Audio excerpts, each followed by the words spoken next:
Dispose பண்ணல அப்படிங்கறதான் complaint. அதை base பண்ணி இப்ப இந்த கூட்டமானது வந்து இந்த கம்ப்ளைண்ட் நீங்க வந்து உங்களோட கருத்தை வந்து கம்ப்ளைண்ட் தரப்புல இருந்து மனுதாரர் வந்து உங்களோட கோரிக்கைகளை இந்த குழு முன்னாடி சொல்லலாம். சின்ன பிள்ளைல பிறந்தப்போ இந்த ஊர் தண்ணி எப்படி இருந்துச்சுன்னு எல்லாத்துக்குமே தெரியுமோ எனக்கு தெரியும்.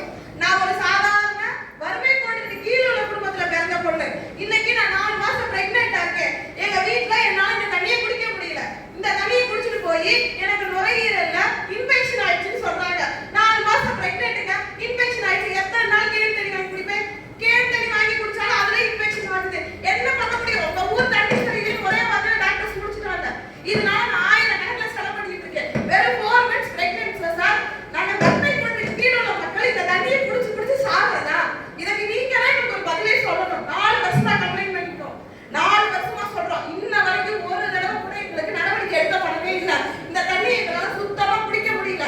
அது எங்களுக்கு வந்து தொட்டியில இருந்து எடுத்துறாங்க. ப்ளீச்சிங் பவுடர் போட்டு வயிறு கெட்டு போகுது. என் குழந்தைக்கு நேற்று கூட லூஸ் மோஷன் டயரியா அந்த ப்ளீச்சிங் பவுடர் போட்டு என்ன சார் பண்றது? நாங்களாம் வறுமை கோட்டுக்கு கீழே மக்கள் 40 ரூபா போட்டு கேன் தண்ணி வாங்கி குடிக்க முடியுமா?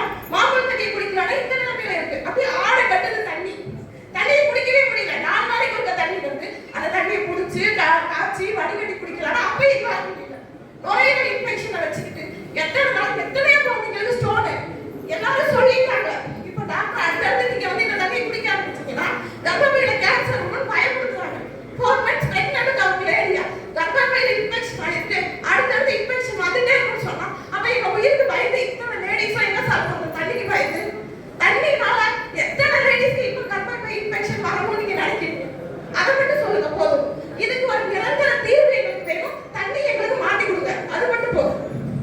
எல்லா யூனிட்டும் ப்ராப்பரா ரன் பண்ணி இருந்தா இந்த அளவுக்கு பிரச்சனை வந்திருக்காது.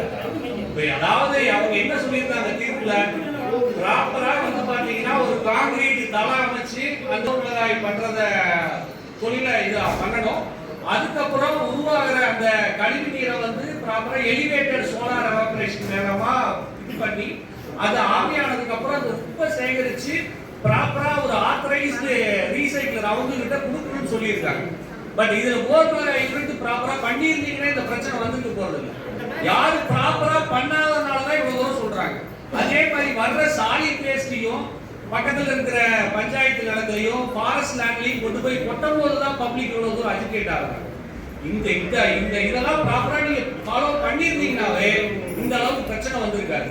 மற்றும் பொதுமக்களுக்கு நான் என்ன வேண்டி சொல்லிக்கிறேன் அப்படின்னா, இந்த ஒரு கலெக்டிவா நீங்க சொன்னது அப்படியே பதிவு பண்ணி நாங்க மாவட்ட ஆட்சித்தலைவர்கிட்ட ஒரு அறிக்கையா கொடுப்போம். அதை பேஸ் பண்ணி தான் இதுக்காக நடவடிக்கை எடுப்போங்க. எல்லாத்தோட கருத்துக்களையும் கேட்டாங்க. நாங்கள் பெண்களோட கருத்துக்களை சொல்கிறோம், எங்களோட கருத்துக்களை சொன்னோம். எங்கள் சைடு நிறைய பாதிப்புகள் இருக்குங்க சார். தண்ணி பிடிக்கிறது நாங்கள் தான். தண்ணியை பிடிச்சி குடிச்சு நாங்கள் வந்து ஒரு வறுமை கோட்டை கீழே ஸ்ரீராமபுரத்தில் இருக்க பேரூராட்சியில் இருக்க எல்லாருமே முக்கால்வாசி வறுமை கோட்டை கீழே எங்களால் கேன் தண்ணி வாங்கி குடிக்க முடியல. இந்த தண்ணியை குடித்தா மோஸ்ட்லி நுரையீரல் இன்ஃபெக்ஷன் ஆகுது, குழந்தைங்களுக்கு டயரியா போகுது. இதில் எல்லாத்துக்குமே காரணம் தண்ணி வாயிலே வைக்க முடியல. ரொம்ப உப்பு தண்ணியாக இருக்குது, அப்படியே தண்ணி ஆடையாக பதிஞ்சிக்குது. இந்த கருத்தை தான் நாங்கள் வந்து பதிவு பண்ணோம். அதுக்கே வந்து அங்கே இருக்கவங்கெல்லாம் தேவையில்லாத வார்த்தைகளை விடுறாங்க.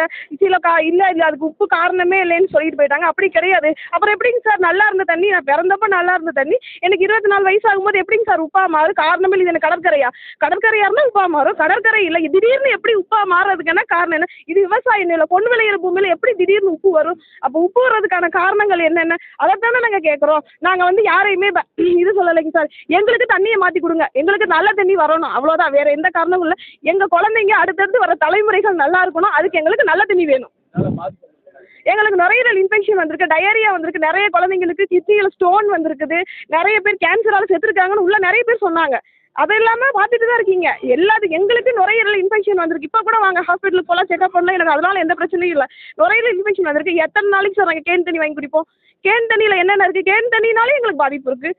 நல்ல தண்ணி வந்து நாங்கள் ஏன் கேன் தண்ணி வாங்கி குடிக்க போகிறோம்? 40 ரூபா போட்டு கேன் தண்ணி வாங்குற அளவுக்கு எங்கள் அப்பா சாதாரண வாட்ச்மேன். எங்கள் அப்பா வாட்ச்மேன் டெய்லி 40 ரூபாய்க்கு கேன் தண்ணி வாங்கி குடிக்க முடியுமாங்க சார்? அப்போ மாமூல் தண்ணி தான் குடிச்சாகணும். மாமூல் தண்ணியை குடிச்சா இவ்வளோ இன்ஃபெக்ஷன்ஸ் வருது. இவ்வளோ இன்ஃபெக்ஷன் வச்சுட்டு ஹாஸ்பிட்டலுக்கு போய் நாங்கள் 1000 ஏன் சார் செலவு பண்ணணும்? எங்களுக்கு நல்ல தண்ணி குடிச்சா நாங்கள் ஏன் செலவு பண்ண போகிறோம்? அதான் எங்களுக்கு நியாயமான கோரிக்கைகள் தான் நாங்கள் கேட்குறோம். யாரையுமே நாங்கள் ப்ளேம் பண்ண விரும்பலை. எங்களுக்கு நல்ல தண்ணி வேணால் அதை கவர்மெண்ட் பார்த்து கொடுங்க, அவ்வளோதான். அதிகாரிகள்ட்ட நான் எதாவது சொன்னேன். அவங்க என்ன சொன்னாங்கன்னா, சரிம்மா உங்களோட கருத்துக்களை வந்து நாங்கள் முன்னுரிமையாக எடுத்துக்கிறோம், உங்களுக்கான நடவடிக்கைகளை நாங்கள் செய்கிறோன்னு சொல்லியிருக்காங்க. அதை தாங்க சார் அவங்களும் சொல்கிறாங்க. இல்லைம்மா எல்லாருமே அப்படி பண்ணலை, ஒரு சிலர் பண்ணுறாங்க, அதையும் நாங்கள் பார்த்து கொடுக்குறோம் அப்படின்ற மாதிரி சொல்லியிருக்காங்க சார். வணக்கங்க, என் பேர் குணசேகரனுங்க. திண்டுக்கல் மாவட்டம் திண்டுக்கல் மேற்கு தாலுகா கோடல்வாவி கிராமம் ஸ்ரீராமபுரம் பேரூராட்சி உட்பட்ட போலிமூரில் வசித்து வராங்க. போலிமூர் பக்கத்தில் எங்கள் தோட்டம் இருக்குதுங்க. தோட்டத்தில் நிறைய தண்ணி இருக்குது, எங்களால் குடிக்க முடியல. அதுக்கு காரணம் என்னென்னா பூரா உப்புங்க. தூத்துக்குடி தண்ணியை விட எங்கள் தோட்டத்து தண்ணி ரொம்ப உப்பு அதிகமாக இருக்குதுங்க. கால்நடையை வளர்த்த முடியல. எங்களுடைய வாழ்வாதாரமே இந்த விவசாயத்தை நம்பி தான் இருக்குது. நாங்கள் நிறைய தடவை முறையிட்டுட்டோம். ஏகப்பட்ட தடவை எல்லா பேர்த்தையும் கம்ப்ளைண்ட் கொடுத்தோம். எந்த இதுவும் இல்லை. இன்றைக்கி ஆய்வு கூட்டத்துக்கு அதிகாரிகள் வந்தவங்க ஆய்வு பண்ணுறோம்னு சொல்லிட்டு போயிருக்கிறாங்க. இதுக்கு முன்னாடி 2 தடவை எங்கள் தோட்டத்தில் வந்து தண்ணி குடிநீர் வந்து உகந்ததா இல்லையா அப்படின்னு டெஸ்ட் பண்ணுறதுக்காக எடுத்துகிட்டு போனாங்க. இன்னும் ரிசல்ட் வரலைங்க. ரிசல்ட் வர வரைக்கும் நாங்கள் காத்துக்கிட்டு இருக்கோம். அது வரைக்கும் இந்த மோர் மிளகாயை ஸ்டாப் பண்ணணும். நிரந்தரமாக மோர் மிளகாயை ஸ்டாப் பண்ணாமல் எங்களுடைய சந்ததியில் உயிரோடு இருக்கும்னு நாங்கள் நினைக்கிறோம். அதுக்குள்ள இன்னும் வந்து இந்த ஒரு ஊர் மட்டும் இல்லைங்க, ஒரு ஊருக்காக நான் பேசல. இந்த கோடல்வாவி கிராமம் மட்டும் நான் இல்லைங்க. இதிலிருந்து பக்கத்தில் இருக்க ரெட்டியாஸ்புரம் ஒன்றியம் வரைக்கும் நாங்கள் பேசுகிறோங்க. 21 கிலோமீட்டர் இந்த இதில் சரௌண்டிங்கில் பாதிக்கப்பட்டிருக்கு. குறைஞ்சது 50 கிராமங்கள் இந்த இதை நம்பி இருக்குதுங்க குடிநீர். இப்போ இந்த போலிமூருக்கு தண்ணி வந்து 10 கிலோமீட்டருக்கு அங்கிட்டிருந்து வருதுங்க. இந்த ஊர் தண்ணியை யாரும் குடிக்கிறது இல்லை. அவங்க வந்து இந்த வெளியூர் தண்ணி வந்து கொண்டு வந்து குடிக்கிறாங்க. 10 கிலோமீட்டர் அங்கிட்டு தண்ணியை தான் குடிக்கிறாங்க. இந்த உள்ளூர் தண்ணியை யாரும் குடிக்கிறது இல்லை. அவங்களுக்கே தெரியுது, அது தெரியுது. ஒவ்வொரு மக்கள் கேன் தண்ணி வாங்கி குடித்தா எவ்வளோ ஆகுன்னு பாருங்கள். எல்லாமே வந்து கூலி விவசாய தொழிலாளி தாங்க. இதுக்கு நிரந்தர முடிவு அரசாங்கம் எடுக்கணும். இப்போ இருக்கிற முதல்வர் வந்து தக்க நடவடிக்கை எடுப்பாருன்னு நாங்கள் நம்புகிறோம். வணக்கங்க, நான் நித்யானந்தன், விவசாயி. நம்ம திண்டுக்கல் மாவட்டம் கோடல்வாவி கிராமம் போலியனூர் ஸ்ரீராமபுரம் பேரூராட்சிக்கு உட்பட்டு பேசுகிறேன். அந்த மக்களுக்கோசரம் பேசுகிறேன். ஒரு பிரதிநிதியாக விவசாய பொதுமக்களாக குடிநீர் பயன்படுத்துகிற மனுஷனாக விவசாயம் பண்ணுற ஒரு மனிதனாக எங்கள் நாட்டு அரசுக்கும் எங்கள் நாட்டு அரசியல் தலைவர்களுக்கும் எங்கள் நாட்டு அரசு அதிகாரிகளுக்கும் நல்லபடியாக புரியும்படி சொல்கிற மாதிரி இந்த பேட்டி நிறையெல்லாம் பேச மாட்டேன். 2 வேளை முடிச்சுக்கிறேன். தாய்ப்பாலும் தண்ணியும் ஒன்று தான் அப்படின்னு கவிஞர் எழுதுனா நம்ம மக்கள் அரசு அதிகாரிகள் எல்லாம் ரசிப்பாங்க, குடும்பத்தோடு போய் சினிமா பார்ப்பாங்க, பண்ணுவாங்க. தாய்ப்பாலும் தண்ணியும் ஒன்று தானே. அந்த தண்ணிங்கிறது வந்து தாய்ப்பாலுக்கு நிகரான தண்ணியை இந்த அசிங்கம் பண்ணி வச்சுருக்காங்க 15 வருஷமாக. இன்றைக்கி கூட்டம் போட்டால் மேலோட்டமாக ஒரு விஷயங்கள் சொல்லிட்டு போகிறாங்க. கலெக்டர் வரணும்னு சொல்லியிருந்தோம். போன பேட்டியிலேயே கலெக்டர் வரணும், சுற்றுச்சூழல் அமைச்சர் வரணும்னு சொல்லியிருந்தோம். ஆனால் என்ன நடந்துச்சுன்னா இங்கே யாரும் வரல. பிடிஓ ஆர்டிஓ ரைட்டு, அவங்களுக்கு மரியாதை கொடுக்குறோம். போலீஸு வந்தாங்க, 4 பேர் வந்தாங்க, செஞ்சாங்க. மனு கொடுங்க எழுதி கொடுத்து 2013 என்ஜிடி தேசிய பசுமை தீர்ப்பாயம் கொடுத்த ஆர்டர் இருக்குது. அதுபடி நடக்கலை. அதுக்கு என்ன தண்டனை கொடுத்தாங்க? எதுவும் இல்லை, எந்த இதுவும் இல்லை. இது எங்களுக்கு சுத்தமாக எங்களுக்கு இந்த மோர் மிளகாய் வந்து வேணாம். மோர் மிளகாய், உப்பு, நோய் வேணாம். நல்ல தண்ணியும் பழைய போலிமூரை மீட்டு கொடுங்க. நன்றி, வணக்கம். கலெக்டருக்கு வந்து போய் சொல்கிறோம்னு சொல்லியிருக்காங்க. சொல்லட்டும், நேரடியாக சொல்லட்டுமோ. மனுவில் நிறைய கொடுத்துட்டோம். நாங்கள் மக்கள் மூலியம் மனு கொடுத்தோம். நீங்கள்லாம் மனுதான். நீங்கள் இங்கே இருக்கிற எல்லா பத்திரிக்கையும் மனுதான், ஒவ்வொரு மனுஷனும் மனுதான். எல்லாம் கொடுத்துக்கிட்டு தான் இருக்காங்க. என்ன செய்கிறாங்க? ஒன்றும் கிடையாது, எந்த இதுவும் கிடையாது, எந்த நடவடிக்கையும் இல்லை. இது பூரா மனுதான்.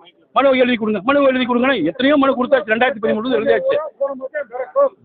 இன்னும் வர்ற எதிர்காலம் வந்து ரொம்ப கஷ்டம். இப்படியே விட்டுட்டு போயிட்டு இருந்தாங்கன்னா ரொம்ப கஷ்டம். தயவு செய்து வேண்டி விரும்பி கேட்டுக்கிற மாவட்ட ஆட்சியர்கள் வந்து பார்க்கணும். அவங்க மாவட்ட ஆட்சியர் வந்து பார்த்துட்டு சுற்றுச்சூழல் அமைச்சரும் வந்து பார்க்கணும். இதுலேயும் ஸ்டேட் கவர்மெண்ட்டை விட்டு போட்டு சென்ட்ரல் கவர்மெண்ட்டும் வரணும். இங்கே வந்து இதை எராடிகேட் பண்ணணும். சுத்தமாகவே எங்களுக்கு இந்த மோர் மிளகாய் வேணும். எங்களுக்கு நல்ல தண்ணி போதும், நல்ல சோறு போதும்.